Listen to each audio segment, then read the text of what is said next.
Renungan Pagi, Yesus Nama di Atas Segala Nama oleh Ellen G. White, 9 Mei 2024. Mari kita berdoa. Bapa kami yang di sorga, Allah pencipta langit dan bumi, laut dan segala isinya, Allah yang maha besar, maha kuasa, satu-satunya Allah yang benar, yang kami sembah selalu melalui anak-Mu yang tunggal, Yesus Kristus. Terpujilah Yesus, anak Allah yang maha tinggi, yang adalah satu-satunya jalan dan kebenaran dan hidup bagi kami.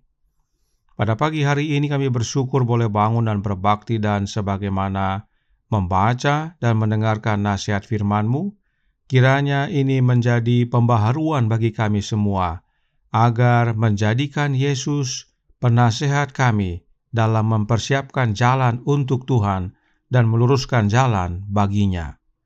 Beserta kami sepanjang perbaktian ini, kehendak-Mu yang jadi. Ampun kami akan dosa dan salah, karena kami berdoa hanya dalam nama Anak Allah yang tunggal, Yesus Kristus, yang adalah Tuhan dan Juru Selamat kami. Amin. Renungan hari ini akan dibacakan oleh Saudara Ben Silitonga. Kepada Saudara Ben, kami persilahkan. Terima kasih Saudara Wilmore. Selamat pagi saudara-saudari yang dikasihi dalam Tuhan. Judul renungan kita pada hari ini adalah Penasehat Ilahi. Ayatnya terdapat dalam Markus 1 ayat 3. Persiapkanlah jalan untuk Tuhan, luruskanlah jalan baginya. Seluruh harta surga ada di tangan kita untuk pekerjaan mempersiapkan jalan bagi Tuhan. Tuhan telah mempersiapkan kuasa yang cukup di alam semesta agen-agen surgawi untuk membuat pekerjaan misionaris mencapai keberhasilan yang luar biasa jika agen-agen manusia memenuhi syarat dan memperlengkapi diri mereka sepenuhnya untuk pekerjaan besar itu. Keberhasilan kami sejauh ini sepenuhnya sebanding dengan upaya kami. Tuhan menaruh setiap jiwa yang mengaku percaya kepada Yesus di bawah penghargaan untuk menggunakan kemampuannya dalam pelayanan kepadanya. Tidak perlu ada rasa putus asa, kekhawatiran yang sia-sia jika mereka yang memiliki pengalaman dan pengetahuan tentang kebenaran akan menjaga diri mereka di bawah pancaran sinar matahari kebenaran. Karena Tuhan Maha Pengasih dan doa Kristus bagi murid-muridnya adalah agar mereka menjadi satu sebagaimana Dia satu dengan Bapa. Supaya dunia percaya bahwa Engkaulah yang telah mengutus aku, dan aku telah memberikan kepada mereka kemuliaan yang Engkau berikan kepadaku, supaya mereka menjadi satu, sama seperti kita adalah satu. Yohanes 17 ayat 21 dan 22. Akan ada penghimpunan agen-agen ilahi yang digabungkan dengan usaha manusia sehingga pekerjaan itu dapat terselesaikan untuk terakhir kalinya. Pekerjaan ini pasti akan dipersingkat dengan cara yang tidak terduga. Pencapaian terhadap kebenaran akan terjadi dengan kecepatan yang akan mengejutkan gereja. Nama Allah saja yang akan dimuliakan. Manusia yang terbatas akan bertanya-tanya dan memujanya. Gereja kini mempunyai hak istimewa untuk mengambil bagian yang kuat sebagai agen aktif dengan alat-alat surgawi. Setiap orang Kristen sekarang harus menjadi pria dan wanita yang menjadi perantara dengan Allah. Mereka akan membuktikan betapa mereka mengasihi Yesus dan jiwa yang telah Dia beli dengan darahnya sendiri. Pria dan wanita di gereja kini mendapat hak istimewa dengan kesempatan emas untuk memperoleh pengalaman yang lebih tinggi dan lebih suci, dipercantik dengan sifat-sifat Kristus. Dia harus menjadi penasehat ilahi mereka dan harus ada di dalam gereja secara keseluruhan dan di dalam diri masing-masing anggotanya, satu roh perantaraan dan pergumulan dengan Allah yang menaati perjanjian demi kepentingan mereka sendiri, dan juga bagi para penjaga di tembok-tembok Sion dan para penjaga yang bekerja di jalan Allah, agar mereka dapat mengenakan pakaian keselamatan dan pada saat ini mempunyai kuasa untuk menang bersama Allah, agar banyak jiwa dapat menjadi buah-buah dari pelayanan mereka.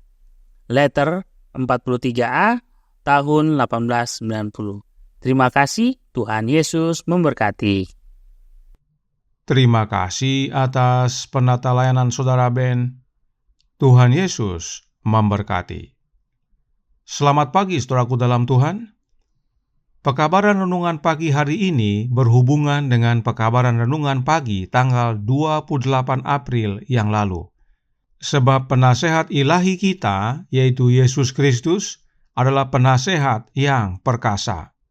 Roh Nubuat berkata dalam Help in Daily Living halaman 60 paragraf 1 yang berbunyi, ketika berada dalam kesulitan, banyak orang berpikir mereka harus memohon bantuan pada teman duniawi, menceritakan kebingungan mereka, dan memohon bantuan. Dalam keadaan yang sulit, ketidakpercayaan memenuhi hati mereka, dan jalan tampak gelap. Dan sepanjang waktu berdiri di samping mereka, penasehat perkasa sepanjang zaman mengundang mereka untuk menaruh keyakinan mereka kepadanya. Yesus, Sang pemikul beban yang agung, berkata, "Marilah kepadaku, dan aku akan memberikan kelegaan kepadamu." Penasehat ilahi kita yang perkasa, yaitu Yesus Kristus, sepanjang waktu berdiri di samping kita. Itu sebabnya renungan hari ini berkata dalam Jesus Name Above All Names, halaman 140 paragraf 6. Dia harus menjadi penasehat ilahi mereka, dan harus ada di dalam gereja secara keseluruhan dan di dalam diri masing-masing anggotanya. Satu roh pengantaraan dan pergumulan dengan Allah yang menaati perjanjian demi kepentingan mereka sendiri dan juga bagi para penjaga di tembok-tembok Sion dan para penjaga yang bekerja di jalan Allah agar mereka dapat mengenakan pakaian keselamatan dan pada saat ini mempunyai kuasa untuk menang bersama Allah agar banyak jiwa dapat menjadi buah-buah dari pelayanan mereka. Yesus, Sang penasehat ilahi yang perkasa, harus ada di dalam jemaat dan di dalam masing-masing anggota jemaat, agar jubah keselamatan menjadi bagian kita dan memiliki kuasa Allah untuk menang serta membawa jiwa-jiwa kepada Bapa. Inilah pentingnya memiliki Yesus sebagai penasehat ilahi dalam kehidupan kita. Seperti Yohanes Pembaptis, kita mempersiapkan jalan bagi Tuhan. Renungan hari ini dikutip dari surat Nyonya White kepada Saudara Olsen yang diberi nomor 43A yang ditulis tahun 1890. Dalam suratnya tersebut, Nyonya White bersaksi dalam paragraf 6 yang berbunyi, "Kehadiran Tuhan ada dalam pertemuan itu. Saya merasakan kuasa Tuhan atas diri saya. Penatua Fifield sangat diberkati. Dia menggenggam tanganku setelah waktu berdoa dan memuji Tuhan atas kebaikannya dan berkat-Nya yang melimpah. Kesaksian bersama adalah bahwa mereka telah diberkati oleh Tuhan, bahwa ini merupakan kunjungan ke Danvers yang belum pernah mereka alami sebelumnya." Yesus hadir dalam pertemuan di Danvers tersebut, dan semua yang hadir merasakan berkat atas kehadiran Yesus yang belum pernah mereka rasakan sebelumnya. Sebab memang Sang penasehat ilahi sepanjang waktu berdiri di samping kita. Nyonya White dan mereka yang berdoa dalam pertemuan di Danvers itu merasakannya dan diberkati. Bagaimana dengan kita? Pernahkah kita merasakan kehadiran Tuhan dalam pertemuan-pertemuan kita? Perhatikan nasihat Roh Nubuat berikut ini dalam Testimonies for the Church, volume 5, halaman 164, paragraf 3. Inilah pekerjaan yang harus dilakukan oleh keluarga-keluarga sebelum datang ke pertemuan suci kita. Biarlah persiapan makan dan berpakaian menjadi hal yang kedua, namun biarlah penyelidikan hati yang mendalam dimulai dari rumah. Berdoalah 3 kali sehari, dan seperti Yakub teruslah mendesak. Rumah adalah tempat untuk menemukan Yesus. Kemudian, bawalah Dia bersama Anda ke pertemuan, dan betapa berharganya waktu-waktu yang Anda habiskan di sana. Namun, bagaimana Anda dapat berharap untuk merasakan kehadiran Tuhan dan melihat kuasa-Nya diperlihatkan ketika pekerjaan persiapan individu untuk saat itu diabaikan? Betapa sering kita pergi ke pertemuan ibadah dengan kondisi hati yang berbeda-beda. Ada yang marah, ada yang kesal, tidak bersemangat, dan acuh tak acuh, serta lain sebagainya. Belum lagi khawatir akan makanan dan pakaian. Lalu, di tempat ibadah kita berdoa untuk minta Yesus hadir. Dapatkah Yesus hadir di dalam pertemuan ibadah bila setiap umat tidak sehati? Tentu tidak. Kondisi satu hati itu harus dimulai dari rumah.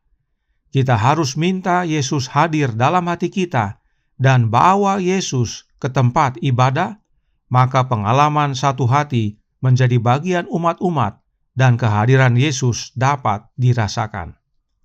Nasihat ini Roh Nubuat sampaikan sehubungan dengan pertemuan ibadah perkemahan. Namun aplikasinya dapat digunakan dalam setiap peribadatan kita. Itu sebabnya Roh Nubuat lanjutkan dalam Testimonies for the Church, volume 5, halaman 165, paragraf pertama.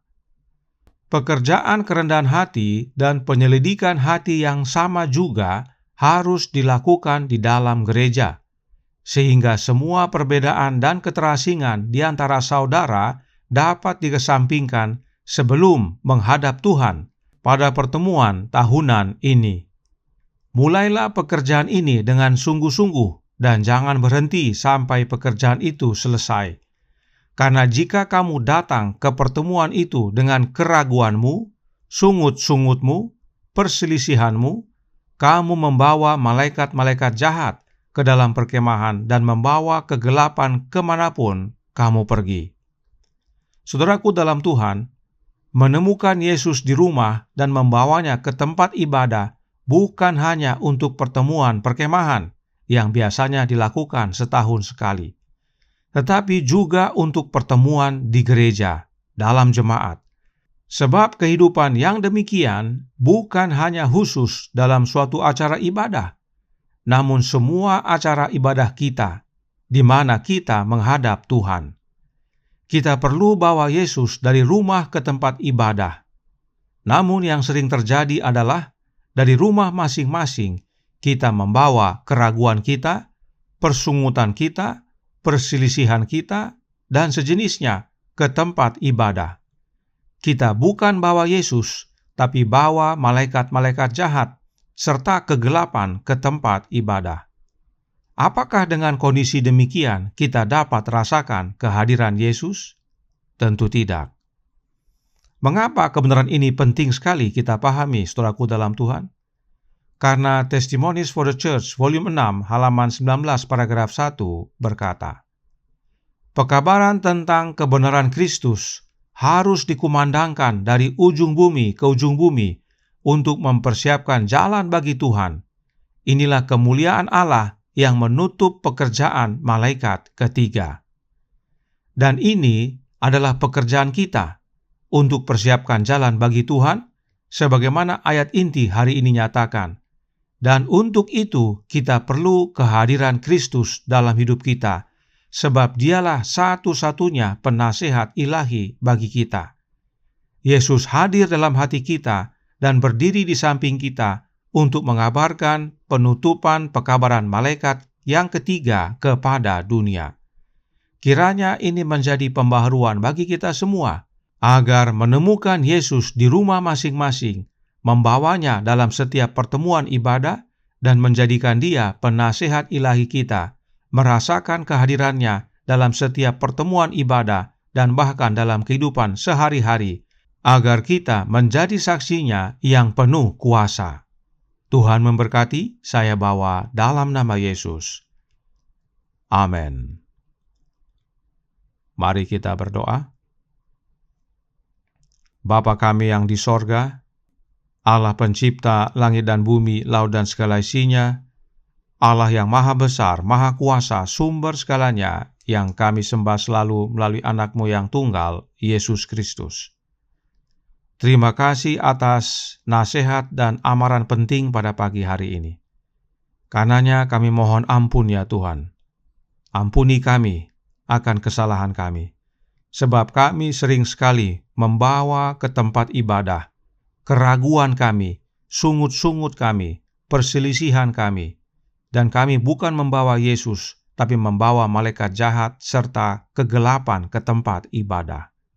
Karenanya kami tidak merasakan kehadiran Kristus dalam pertemuan dan dalam kehidupan kami.